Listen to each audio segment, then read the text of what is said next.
Hello, dear viewers. I hope you are doing good. I'm Captain Gyanendra Singh, Master Mariner from the Merchant Marine. I'm also a safety consultant and a life coach. And I firmly believe that for safety, productivity, and happiness, culture building is the most important. Working on the same lines, I always wanted to interview senior successful people to learn from them and share it with others. So now I have started doing this virtually on this online platform. So we have virtual coffee meets with successful people to learn from their life and experience and share with others through YouTube. Today, I have the pleasure to host Captain Subhash Kumar, another unmatched personality from the shipping industry. He has such a long list of accomplishments that it would take me quite a bit of time, but I'll definitely share to start with. He's an alumni of the Sainik school Tilaiya, among the first few batches, I understand. And then he went on to join the Dufferin in 65, 67. He sailed with Shipping Corporation of India and Emaco Shipping Company, I understand. When he quit shipping, he joined as a principal marine surveyor of Theoretics Chemical Research Corporation, Chennai. After that, he took over as pilot and he did pilotage for quite some time at the New Mangalore Port Trust. And the best part is that he went on to become the deputy conservator of the same port. Later, he also became the deputy conservator of JNPT. He has been the chairman of Chennai Port Trust. And he was also officiating chairman of Cochin Port Trust. And he has been director of many ports and organizations like Ennore Port, Chennai Petroleum Corporation, Indian Maritime University, Setu Sundaram Ship Canal Limited, and many more. He has been an advisor to the JNPT for over 10 years, to the Karanja Terminal and Logistics Private Limited, DP World Mumbai, and many other ports like Deen Dayal Port Trust, Karmachar Port, Ennore, Chidambaram, Tuticorin, Kolkata, Gopalpur, from time to time. So you can see his contribution to so many ports in India. He has also received various awards and commendation letters, including the Bharatiya Udyog Ratna Award from the Minister of Petroleum for his phenomenal contribution to all these ports and his leadership skills. Personally, I would say we can term him as an architect of the modernization of all these ports wherever he has served. Presently, he is a marine advisor to the Bharat Mumbai Container Terminal. He received CMI citation for the year a port and marine 2008. consultant to many He organizations. also received Award I of think the list Excellence can at go the on and National on Maritime if Day I start celebrations counting the of achievements, but I would 2015. stop here He is and we the would Varuna rather Awardee listen of the to year Captain Subhash 2017. himself He has and received awards of take the recognition by honor Maritime, of Samudra, understanding his FOSMA, life and NMIS, learning from and his many more. experiences. So welcome aboard, Captain Subhash, sir. Thank you. Thank you, Gyanendra. Sir, to start with, we would like to learn or know more about you from the childhood. What were those experiences which brought you into Merchant Navy?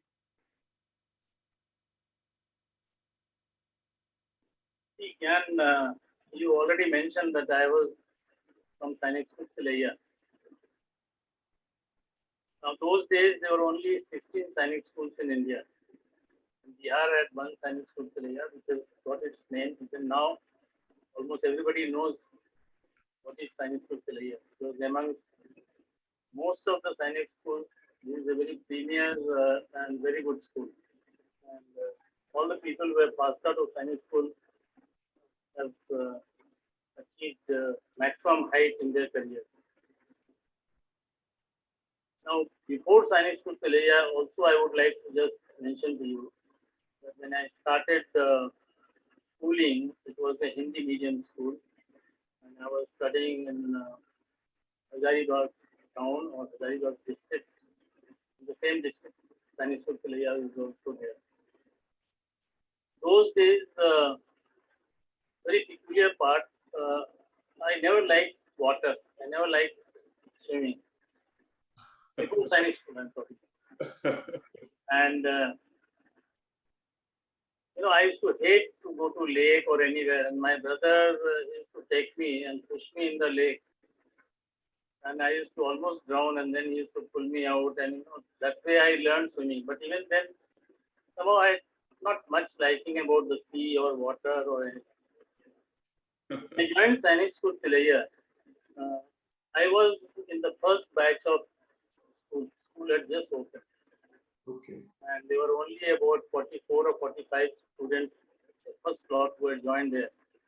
Mm-hmm. And school had started from 6th standard to 8th standard. Mm-hmm. So I joined at that time. And since I had moved from Hindi medium to this one, I joined in the 8th standard. Mm-hmm. And then I passed out from Sainik school Tilaiya in 1956. But what happened, of course, in Sainik school Tilaiya, there was a swimming pool and we used to learn swimming. So to that extent, I knew swimming. But even that time, I had no intention to join Navy. No way. And I was like, made for Army. It was like getting built in me. Everything I used to dream, everything I used to think about was like Army. And I had decided that I will join Army. Uh-huh. And when I passed out from Tilaiya, I had option at that time to either join NDA or take up any other organization. Like, want to become doctor, I could. Because I was not on a scholarship from the school. Those who are on scholarship, they have to join armed forces. But those who are paying full amount, they had option. So my father was a doctor, and he was a doctor in that school also as a part-time doctor. So that's how I was in that school. Now what happened was in Sainik school, one advantage was that we were taught all kinds of things, like even up to 10th standard, we were taught science and arts both together. That means physics, chemistry, mathematics, biology, history, geography also. Mm-hmm. So with that, we had a very good general knowledge. That was the plus point being in science. And when I passed out, I appeared for NDA. Written, of course, I passed, but when I went to SSB in Allahabad, there I could not pass. I said, okay, let me try next time. But I remember one very good thing which the major who was part of that SSB, who was conducting the interview. What he said is, at the end of our oral and SSB, he said, I'm going to read out the names of people who have passed. And I'm not going to read out the names of people who have not passed. Mm-hmm. Let me tell you now that those names which I'm not taking,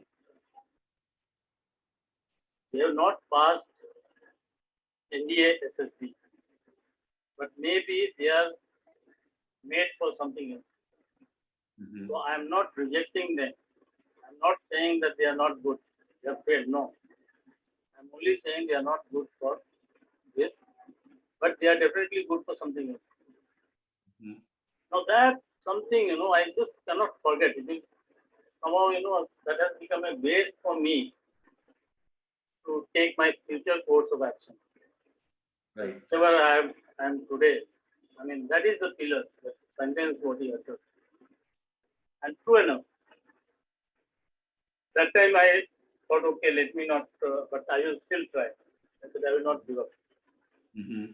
6 months later, you are aware, NDA exam, every 6 months used to be. Every 6 months. Mm-hmm. So the next exam, I appeared again. And when I went for the exam center used to be in Patna, in Bihar. And as I told you, Tilaiya was quite far from there. But in entire Bihar, there was only one center. Okay. So when I was going to appear for the exam. My father said, you're going to appear for NDA. Why didn't you fill a form for Dufferin and appear for Dufferin also? So what is Dufferin? He said it is very good institute. Maybe good institute, but I don't know. I've never heard what is Dufferin.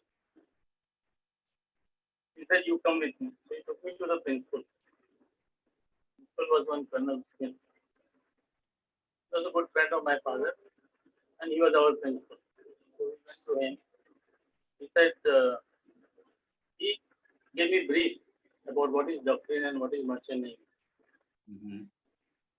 And first time I heard about Dufferin and merchant navy from him. Okay. But I thought ultimately it is navy, whether merchant navy or defense navy. And I have no intention to join navy. That was always my last choice. First choice is army, second choice, third is navy. I heard him and then went home. My father said, you're going to appear. I said, no. He said, what do you lose? Am I telling you to study extra? No.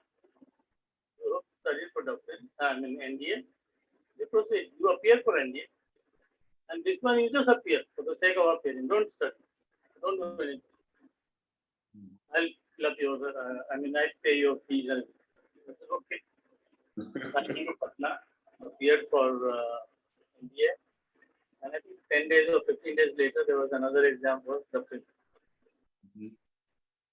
So I appeared for Dufferin also. Came back home.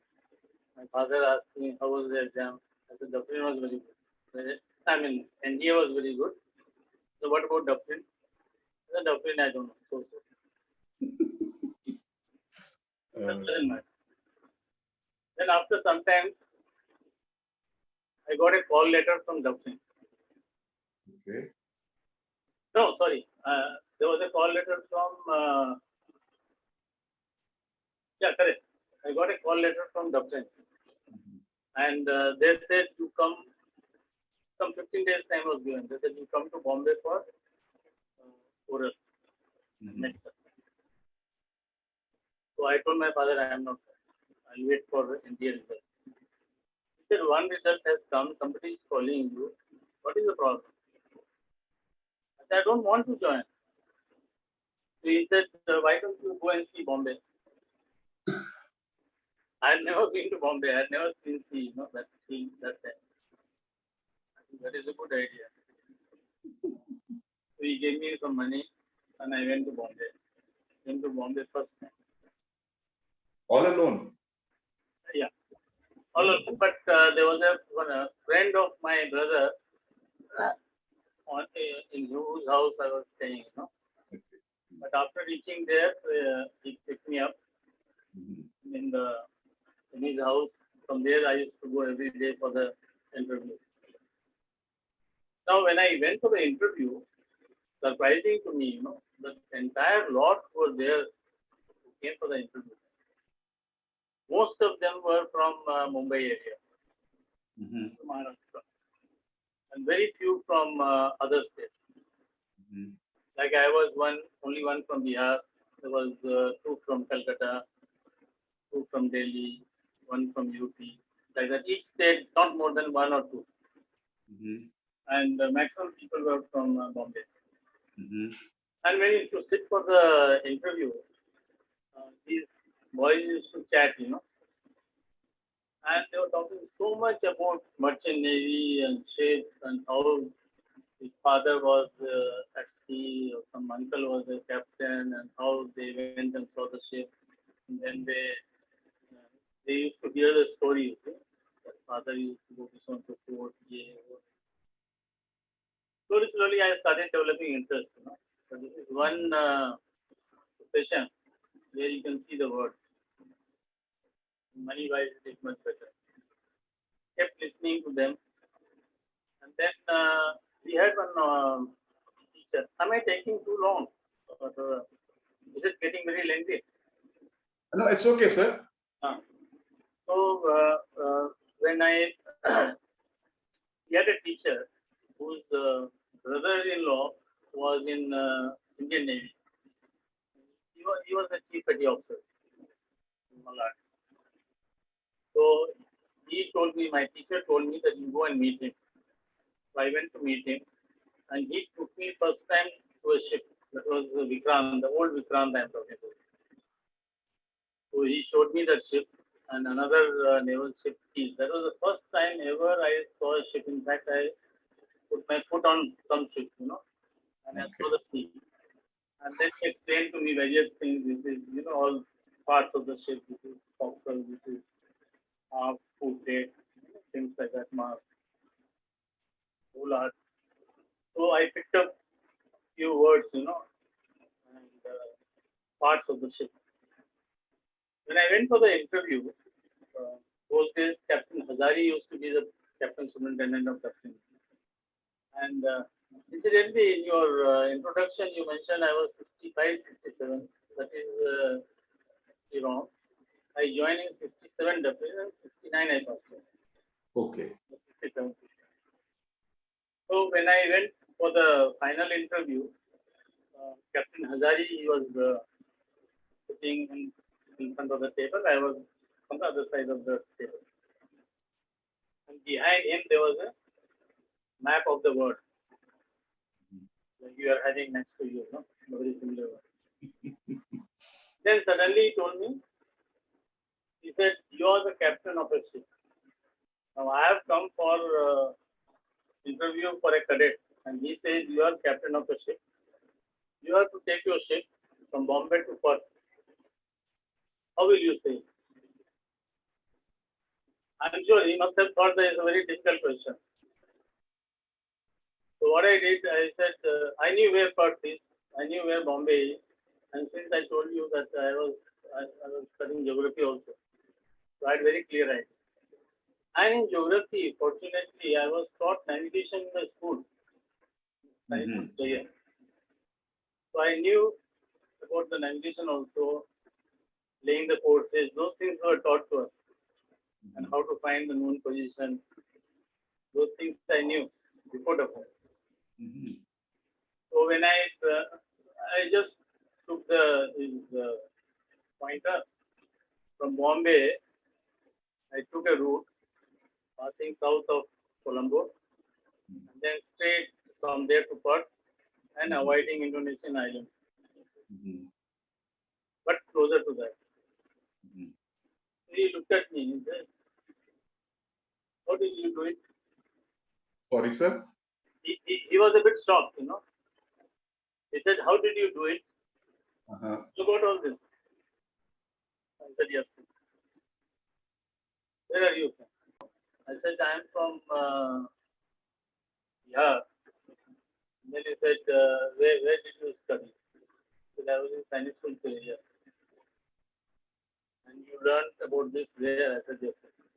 So I was a science student, but they taught us arts also, geography also. And the geography teacher, he was very good in navigation and he used to teach us navigation everything.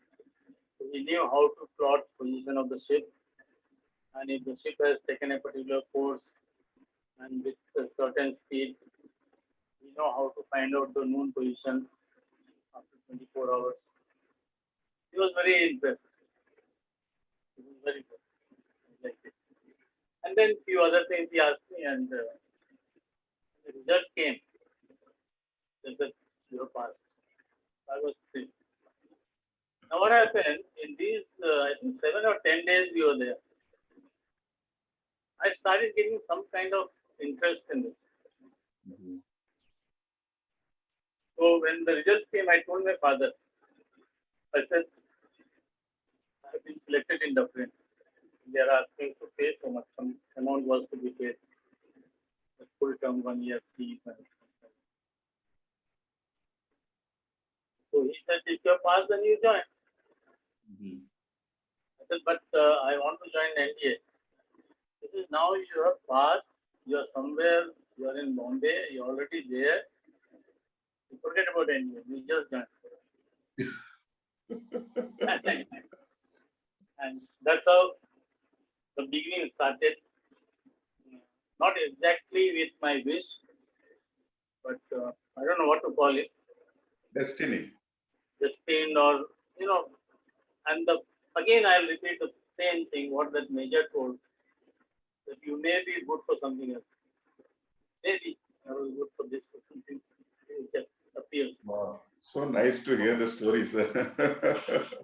And I think anybody who hears will really enjoy every bit of it, how it went about, and from not being interested to be interested, and then went on to you have done so much for our industry and our country in this field. So here I would just like to add another few things. Now, of course, since the training is totally different in Chanakya and even in Rajendra, things have changed. But in Dufferin, we used to have senior and junior those days. And 1 year we used to spend with our seniors, the second year we used to spend with our juniors. But what used to happen is the ragging was very bad those days. Bad means it can't be explained fully, but it was terrible. I mean, such kind of ragging is not heard of anywhere. So with that ragging, I in fact, I told after sometimes, after a month or so, I told my father, no, after a month or 20 days later, about 20 days, NDA call letter came. Mm-hmm. So, and with this ragging, as it is, I was getting fed up in Dublin. So I told my father, I said, now NDA call letter has come. I think I will leave this and join NDA. This is nothing doing. You are in one place, you stay there. That's all I can say. That's so nice. That's so nice. So, sir, would you like to share some story from the sailing days, or something after you came ashore and the life over here? What part you enjoyed, and what were the hurdles you may have faced as life went on, after coming ashore? Because it's totally different. As when we are sailing, the life is easy, comfortable, smooth. Come home, join, carry your duties, come back. When we come ashore, there's a turmoil, a lot of new things to take care. So what would you like to share, sir? Sailing time, I can tell you that it was something like, enjoyment, paid enjoyment. You're getting salary and you're enjoying life. I like sailing days. Mm-hmm. And of course, once I got married, my wife also used to come with me. Almost 6 years, she sailed on the ship with me. And my children also used to come, son and daughter. Till they were schooling age, I mean, beyond KG and all, they were about 4.5-year-old. Then only they stopped sailing on the ship. Till that time, they were sailing. So we were on board with family most of the time after marriage, and we enjoyed life. And the kind of experience I had during the sailing days, I mean, if I keep telling you all, it will be written in a book of 200 pages. So many things happened. I think every senior, I suggest, should write a book. So over here, let's hear a short one. In fact, it has to be edited and published. To that extent, it has been written. Right, sir. But in very short, I will tell you, like, you yourself is a captain, and many people who are listening also may be from the marine background, and they know what is life at sea. It's very good as long as it is calm weather, nice, or you're near the coast. When you're sailing in rough weather, and when you're sailing, when you're not seeing land for something like about 30 days at a stretch, those days Suez Canal was closed. So we used to have very long sailing. Across Atlantic, 15, 20 days continuous sailing. Across Pacific, continuous sailing. And so many cyclones used to come across. And in my case also, we had come across so many cyclones, so many bad weather. The smaller ones, I'll tell you, like, in Atlantic, the waves are so high, swell is so high, and you have a very strong rolling, something like 30, 35-degree roll, that kind of thing. And I was known those days that this captain can go through any of these cyclones, any of these rough weather, and he will manage. One incident I will just like to mention. That was when I was on Abul Kalam Azad. In fact, I was not, before going to Abul Kalam Azad, I was offered office job in SCS, shipping corporation. And I had just joined office. And within about 10 days' time, JC Seth was one of the directors those days. So he and Booth was another marine superintendent. So they called me. They said, you know, there is some problem. I think we need your. So what is it? There is one ship, Abul Kalam Azad, that is stuck at Hamburg. People have refused sailing, including ship. And they are saying that remove the master, otherwise remove us. We don't want to sail. I said, what is the problem? He said, you know, this ship, they say that the moment the ship sails from port, starts rolling 15, 20 degrees, even in calm. Of weather, very strong rolling. It appears that it is sink. So there is something wrong with the ship. We don't want to sail. Now it so happened that I was on that ship, Abul Kalam Azad, for about 1 year in the shipyard. Oh. That time I was second officer. And when we took over, we came to know at that time that, you know, the stability booklet, what they prepared the shipyard, is not proper. If you strictly follow the stability booklet and you do the ballasting like that and you do the loading like that, you're in trouble. Okay. So there was a design defect. So we, myself and with chief officer together, we used to sit down and we created a new stability booklet of our own. So we created a new stability book and we sailed with that condition what we made, new one. And we had absolutely no problem. So when they told me, I took it as a challenge. So he said, you know, you have got such a good record, everybody likes you, you never had any problem on the ship. So why don't you go on this ship and just show them nothing wrong with the ship? I said, no problem, I'll go. So when I went there, reached Hamburg, best part, everybody had gone to embassy and they had told them that we are not sailing. And the ship was in fact stuck for last 2 days. So when I went there, the chief engineer who was there. Now he was a fifth engineer with me on Abul Kalam Azad when I was second officer. When he took over. He knew me. So he told everybody, you know, now Subhash Kumar is coming as a captain, I know him. He is very good. So he will definitely solve the problem.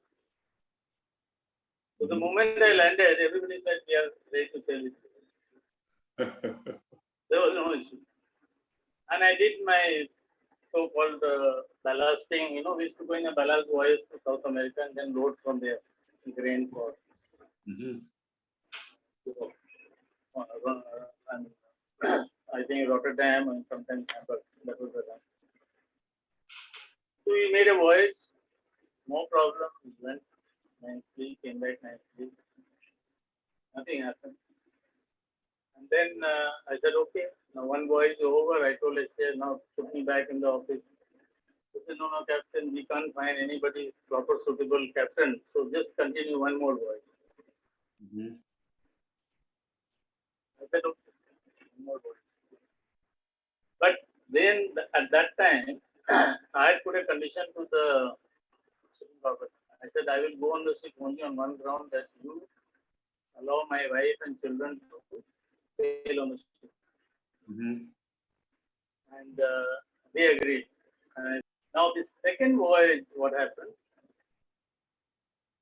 we got caught in a cyclone. Mm. Somewhere in a place where people say it is a Bermuda Triangle. Oh. That means where from New York or that Canada part of that, close to Newfoundland, the bank, there to Bermuda and the south coast of US. We were in the center of that, and there was a very strong cyclone. Now, I was very confident. I was never scared of cyclone. So what I did, like you all know, you're also here, that when you are in a cyclone, when you are approaching a cyclone, you have to calculate and find out which is the navigable quadrant. Yes. You always calculate and find out which is the navigable quadrant. Safe navigable While quadrant. you take the ship to that, and then it just pushes you out of the cyclone. But if you are in dangerous quadrant, no matter what you do, it will just push you back in the center of the cyclone. Yes. And then you move along with the cyclone till your engine fails or something happens and you sink. That was the situation. So I had decided that I am going to now give a wild alteration to avoid this dangerous quadrant. What I told chief engineer and everybody, I said, listen, I'm going to give a very wild alteration. And at that time, you'll have a big roll, maybe 35, 40, maybe 45 degree also. So let us do lashing of all the things and be ready. It will be just for a few minutes only. But after that, it should be out. Everybody tied up everything, the chairs, table, everything was tied up. And I told everybody, my wife was with my two children in the bedroom. Captain's bedroom was huge and there was a double bed, little away from, like a home it was, it was not giving the feeling that you are on a ship, that kind of cabin. So when I gave a while or something, the hardest starboard, the whole ship went about 45 degrees, and we had to literally hang on the railing of the bridge. And so much of sound, things in spite of lashing, everything was breaking, falling, sliding, fridge, TV. And then one roll of about 45 degrees, and then it came back, and then it was quiet, 10, 12, and then we were out of the cyclone. Then quiet. Once we were out of the cyclone, we started visiting what all damage has taken place. So we went all around, so many chairs broken, so many fridge broken, broken, things like that. When I went to my cabin, I found our double bed mattress was missing from the bed. And suddenly I saw the mattress had thrown from there and it had gone on deck, next year, behind that. Okay. It was still holding son and daughter and then sitting tightly, dazed. What had happened? So that kind of experience, in cyclone. Right. One other thing. Another one which is a very time consuming. I don't know, it will take very long time, but that was an incident where a ship, our ship, my ship only, much later, that is an instead of 1986, ship sank in a place in Bay of Bengal, surrounded by 3 cyclones. Very rare that 3 cyclones are there. Even in the record, you will see that time there were 3 cyclones. Mostly there are maximum 2 cyclones at a time. Like you have one cyclone, many times it has happened. One cyclone near Sri Lanka, one cyclone near, say, Sandheads, or one cyclone near, what you call, Andaman Sea. Andaman, yes. One near, like that, 2 has happened many times, but this was 3. One cyclone near,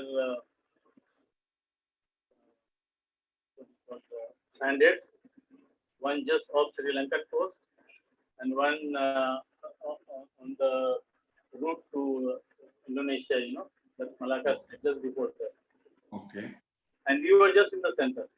Now you can imagine in that situation, the waves and swell coming from three directions.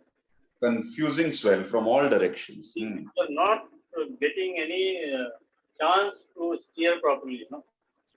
Whatever course you steer, you have one of the cyclones swell and hitting you broadside on. There to be very strong rolling. And in that condition, the ship sank. And the ship sank in actually 20 seconds when nosedive. But if I give you the full detail, it is a very lengthy story. So in very brief, that was one very major incident which happened, where the ship sank in 20 seconds. And I was also trapped along with all of us. So everything was ready, lifeboat was ready, life jacket, everyone was ready. So there was no time given. 20 seconds, you can imagine how fast from horizontal to become vertical. And when it is going down, there is no way you can walk or no way you can bend. Because everybody was stuck. And we were all pulled underwater. Then it was a miraculous case. I cannot say that I'm a very good swimmer or something, nothing of that sort. But only 11 people survived out of 28. Many people may be aware of that, and then there was a case going on this issue, which went on for about 23 years. Okay. It went to Supreme Court also earlier, came back. It was a case against Government of India and me. And the same Government of India, during the time case was going on, promoted me as Deputy Conservator and promoted me as a Deputy Chairman of Cochin Port. Then they promoted me as Chairman of Chennai Port. So all these things were also happening. Very unique thing, which generally you cannot expect. But yes, there was a delay because of this. But ultimately, the result was that the judge said that instead of blaming the captain, he should be rewarded. Saving the life of 11 people. Not that people who died is because of that. Right. That was the outcome. And it is there in the. In fact, people have done one Captain Bansal. I don't know whether you know. He used to be in Chennai. He was a barrister in London. Very good marine lawyer. He has done doctorate on this in my case. Okay. On this particular subject. Right, right. That is, I don't know, some other time I could tell you. Sure, we can have one more session, sir. So I think I would like now request you to give some advice. We have heard two beautiful stories from you, 2, 3, like from your childhood to reaching Dufferin, and then one of those sailings where you steered the vessel out of the storm, and this where there were three storms on all sides, and there was no way out, and still there was a miracle out of that. So what would be your advice to the youngsters, to young mariners, to youngsters even otherwise, what they need to do so that they have a more successful and holistic life?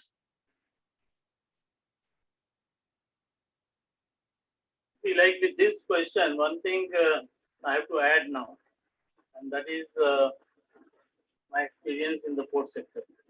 Yes, sir. Because part of the sea I told you, and what I want to tell you about the port sector will give you the answer to this question what you have raised. Right. Because when I left sea, and in fact, when I joined Dufferin and when I started my training, and I always make a plan. And I had decided that the biggest post what you will get in the marine field as a merchant navy is the captain of the ship. So I have to become a captain of the ship. That was my aim from day one, from the Dufferin time. And then I worked for it. Everybody works for this. Somebody becomes captain, sometimes somebody doesn't become a captain also. They leave me. There are so many examples. So that was my first time. I became captain. After I became captain, my next aim was, since I am married, now I have to look after my family, my wife, children. Now, if you continue sailing at sea till your retirement up to the age of 60, you cannot be with your children. You cannot be with your family all the time. So the children are brought up basically by mother. Yes. They're only giving money and occasionally some gift you can give. That's all. So I had decided that no, I should be with the children. We should, both husband and wife should see the children growing, and they are under your guidance, what you want to mold them to. That should be the main aim. That's what I thought. Let us have them together, and that's why I decided to take up a shore job. When I wanted to take a shore job, I had again decided I will join a firm where I should be recognized. You should not have to join an organization, huge organization, and you join and nobody knows you, disappear also, nobody knows who you are. I had decided no, I'll join an organization where I should get some recognition. For which of course you have to work, and I had decided I will work. So before I took a shore job, I started going around all over India. In fact, I went to all the ports of India.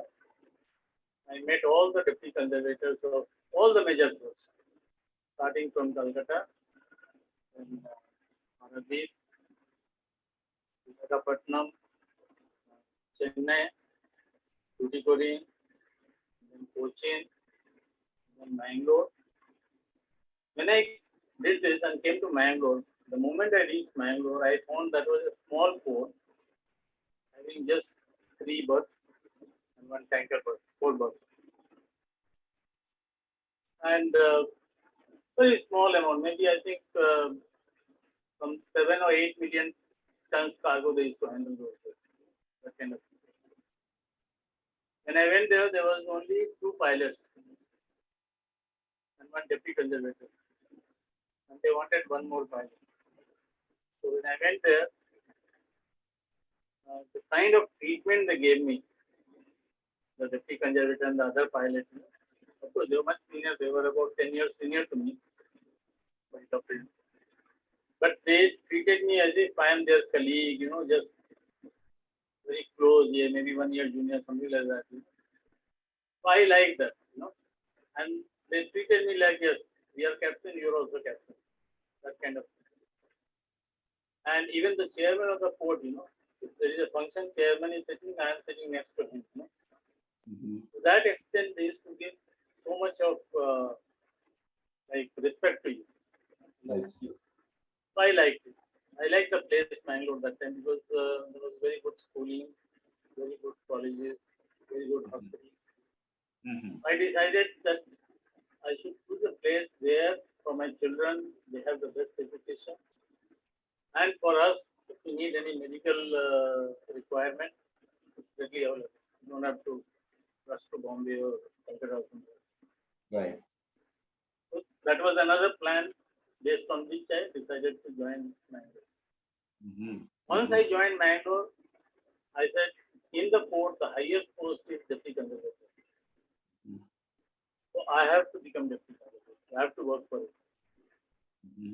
Now I started checking other ports that everybody doesn't become deputy conservator. Everybody doesn't become harbour master. Many people in Calcutta, Chennai, they used to join as a pilot, they used to retire as a pilot at the age of 60 and then go on. Some of them, one of them only become harbour master, one will become deputy conservator, like that, depending on seniority. I said, no, I should work in such a way that I should become deputy conservator. So there what I did, I started apart from my pilotage. I started taking interest on my own. Go and sit down with harbour master, go and sit down with deputy conservator. Tell them, sir, anything I can do, help you or assist you. anything you want paperwork to be done. So, okay, this letter has come from ministry, just make a reply. This thing has come from Indian Port Association, just make a reply. So I used to go through that, then decide, discuss with them, make reply. So like that, you are getting in touch with what is happening in the ministry, what is happening in other major ports, what is actually port. Right. Then any ports being done anywhere in India, whether it is in Delhi or in some other port. Those days there was no IMU, it was NITM, National Institute of Port Management. Yes. There was one Indian Institute of Port Management in Calcutta. Now they're all part of IMU. Right. So they used to conduct a lot of courses. I used to attend things like dredging, road blasting, chemical disaster, various things not required for a pilot to do. But I used to go and attend. And then with this, what happens? You start broadening your look. Start thinking more than just pilotage and marine department. And then you understand what is port. Now, unless you do this, you cannot become head of the department. Right. So when I did this, and then for the head of the department, not because seniority, there were so many other senior people from other ports, they could have come.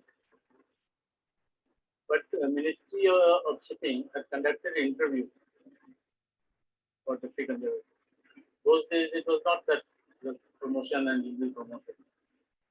They had changed the system. So in the interview, there were about 10 or 12 people senior to me also. So they selected me as a Deputy Conservator. That's how I became Deputy Conservator. I was quite young those days, maybe 45, 46. That's again so nice to hear, sir, that whatever organization, whatever level we join or choose the profession or organization, to aim for the top. Because without an aim, one cannot move ahead. And if you don't aim, then the life has got no meaning.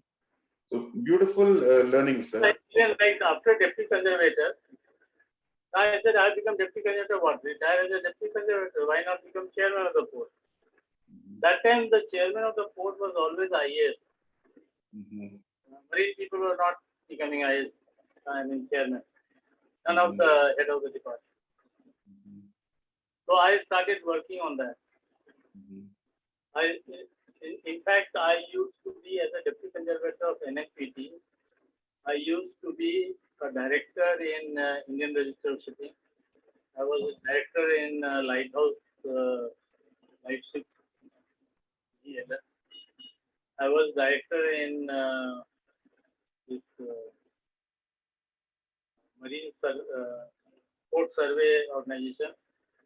I was director in Indian Hydrographic Department. Okay. So being a conservator, you were holding these positions. Being a Deputy Conservator. So with that, what happens? Again, you get so much of exposure, You're meeting with so many organizations. Then you attend so many meetings. And as a Deputy Conservator, you see, many of the times, those days there was no post of Deputy Chairman in all the posts. So the Chairman is out of station. And suppose some VIP has come. And being a senior most head of the department, I used to deal with them. So it happened that even a Prime Minister of Australia came and I had to represent like a chairman. And I had to discuss with them. Now, telling about the port is one thing, but when you're talking to a Prime Minister of a country, he doesn't talk only about port, he starts talking about his country. Right. And there you have to talk about your country. You can't be talking only about the port. So, you're forced to learn, you're forced to interact with such people, and it gives you a lot of exposure. Yes, so I was fortunate, I'll say that I got opportunity to learn a lot. And that's how I could reach my target, I'll say, where I wanted to. So the suggestion to all the youngsters is that make an aim. Don't just work without an aim. Decide what you want to do, where you want to reach. Beautiful. And work for it. You have to work for it. You cannot just dream and leave it that it will come true. No, it will not happen. You have Yes. to work for it. So Wonderful. that Wonderful. once you make a dream, you have to make a dream, and once you make a dream, you work for it. You will achieve. Yes. Yes. Yes. So I think we'll definitely have another session, sir. So just to limit this particular video to a sizable amount that people see I know through. I've taken long time. No, this is interesting enough for people to sit through, sir. But then we can have one more to add more, like from this stage onwards. Now we have only discussed that you have become the deputy conservator, and after that, so many other ports that you have served, and as I said, what I have read from that you have contributed so much to the modernization of all the other ports where you were either. I just interrupt here. Uh, like in port, there was like before me also, so many deputy conservators and all. Now, anything you want to do in the port, suppose you want to think about having, say, another bird. Mhm. Why you want to have a bird here? What ministry used to say that have you discussed this with other ports? Have you taken views of other ports? Have you seen what Bombay has done, what Calcutta has done? Find out and then come to a conclusion. So their attitude was always ask the older ports. So Bombay, Calcutta, and Chennai, Cochin. They were considered the oldest ports, Mhm. something like 100-year-old and beyond. So ask them and follow what they do. I changed this when I was in Emaco. I said, why should I ask Bombay port or Calcutta port? Why not they ask me what is good? So I decided I'll go for innovative ideas. I'm not going to copy what Bombay does, what Calcutta does. Let them copy what we do. And you won't believe whatever we did in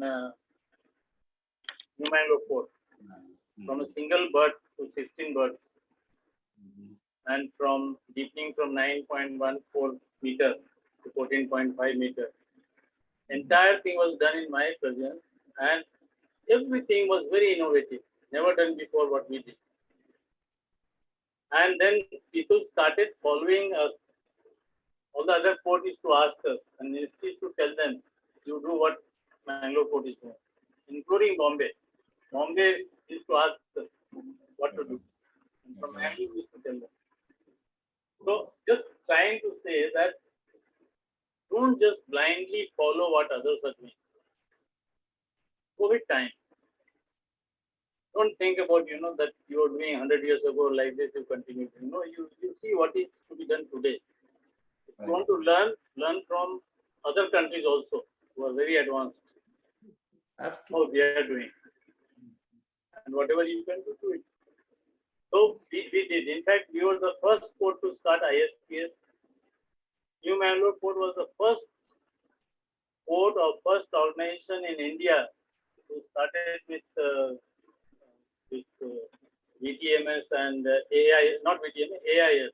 VTMS was the second, but AIS. The first AIS was put in New Mangalore Port, which was 0000, something like 10 digits one. That was in New Mangalore Port. When nobody, it was not a requirement. I came to know in Japan and I said, I want to do it. It was not a requirement. But my idea was different, That time what I wanted is, in Mangalore there used to be a lot of bad weather, like rainy season, visibility was very bad. Truck without a radar used to disappear and you find them, 30 miles away, or the pilot boat drifted, gone somewhere, search for that. We had put AIS in all our photographs, all the trucks, all the pilot launch, survey launch. Okay. So sitting in the control room, you know where exactly is your boat. That was the purpose. So this was not told to me by anybody. Like in fact, the first contract pilot started in India is by me, forcefully, without asking ministry. I took a challenge. I said, I'm not going to ask ministry. And I took on my own, decided to have contract pilots. And when ministry said, how could you do this without asking ministry? I said, why should I ask ministry? I'm not asking ministry to create a post. If that is so, I will ask you. Yes. I'm not creating a post. I'm engaging professionals Mhm. on contract, for which I'm not required to ask you. Improve safety for rest That of is it. So, like secretary those days, DT Joseph, he's still there. You can ask him. He said, I close my eyes. It's okay. You cannot say. So, you have to be innovative. You want to do something. Something you have to think out of the box Yeah. for good, not to spoil the organization, but to bring up. So that is another I would like to convey to all our Sure. youngsters and the upcoming, mariners. They should be. Absolutely, sir. Absolutely. Very important. Very important. So, thank you so much, sir, for your time and your advice and sharing your life stories, which we have never known. And it will be so interesting to view this for years and years to come. Like life doesn't, especially the initial days, as you said, go as you plan. But over there, it came about, and after that, you always planned and moved ahead, or at least had a vision. Nobody has a clear plan. At least there is a vision, and then only it works out on day-to-day basis when we work. So nice to hear these things, sir. Thank you so much, sir. It was a real pleasure, and it's my honor that I could sit with you and get your time on this auspicious day. And we look forward to sitting once again. And this is really going to be very helpful to all the youngsters and available for viewing for centuries, I suppose. Thank you so much, sir. Thank you. Have a nice day, sir. Yeah, in fact, I must thank you for giving me this opportunity to share some of my thoughts and some of my experience. My pleasure, sir. Benefit somebody in future, I'll be very happy. Thank you. Thank you. Have a nice day, sir.